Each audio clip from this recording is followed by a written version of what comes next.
Well इस वक्त focus करते एक बड़ी खबर पर आपके स्क्रीन पर कुछ ही देर में वो फ्लैश होगी। बजट के लिए ऐलानों में सरकार कोई बदलाव नहीं करेगी। ये एक बड़ी बात है क्योंकि बजट के बाद उम्मीद की जा रही थी कि कुछ चीज़ों पर सरकार की तरफ से क्लैरिफिकेशन आएगा और हो सकता है रिकमेंडेशंस के बाद सरकार वहां पर अपना स्टांस चेंज करे, लेकिन ऐसा शायद नहीं होगा।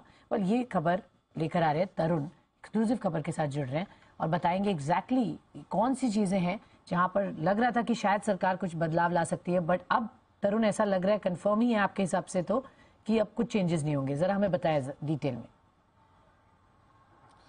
बिल्कुल, मार्च 13 से जो सेशन स्टार्ट होने वाला है उसमें बजट में बड़े अमेंडमेंट मोस्टली होते हैं, लेकिन जो हमारे सोर्सेज हैं वो बता रहे हैं कि इस बार बजट के जो ऐलान हुए हैं, जो बेसिकली जो टैक्सेशन साइड से जो ऐलान है उसमें कोई बड़े बदलाव नहीं होंगे। लेकिन हाँ, स्टार्टअप्स के लेकर जो एक मिसकंसेप्शन हो गया है कि एंजल टैक्स जो है वो स्टार्टअप्स पे लगेगा, उस पर एक वित्त मंत्री जरूर क्लैरिटी देगी कि जो स्टार्टअप्स DPIIT से रजिस्टर हैं, करीबन देश में 79,000 ऐसे स्टार्टअप्स हैं जो DPIIT से रजिस्टर्ड है, उन पे एंजल टैक्स नहीं लगेगा, और जो स्टार्टअप्स रजिस्टर्ड नहीं है उनको एंजल टैक्स देना पड़ेगा। लेकिन एक और चीज है जो बाजार जिसका इंतजार कर रहा है कि इंश्योरेंस जो सेक्टर है, जिसमें टर्म इंश्योरेंस पे यदि आप 5 लाख से ज्यादा का प्रीमियम देते हैं तो आपको टैक्स पे अदायगी करनी होगी, उसमें कुछ बदलाव होगा। क्या वो थ्रेशोल्ड को बढ़ाया जा सकता है? तो उसमें बदलाव की गुंजाइश बहुत कम है। सरकार का एक मानना यह है कि जो टर्म इंश्योरेंस का प्रीमियम 5 लाख से ऊपर दे सकते हैं वो इतना टैक्स भी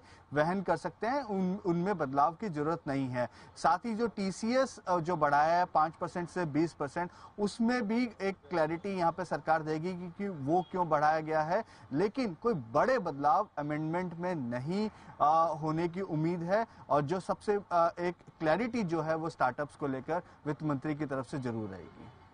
तो 13 मार्च से जो सेशन वापस रिज्यूम होगा वहां पर शायद कुछ जो बदलाव हम सोच रही थी इंडस्ट्री वो होंगे, वो नहीं होंगे, और कुछ क्लैरिटी जो तरुण बता रहे हैं आ सकती है। बहुत बहुत धन्यवाद इस एक्सक्लूसिव खबर को हम तक पहुंचाने के लिए तरुण।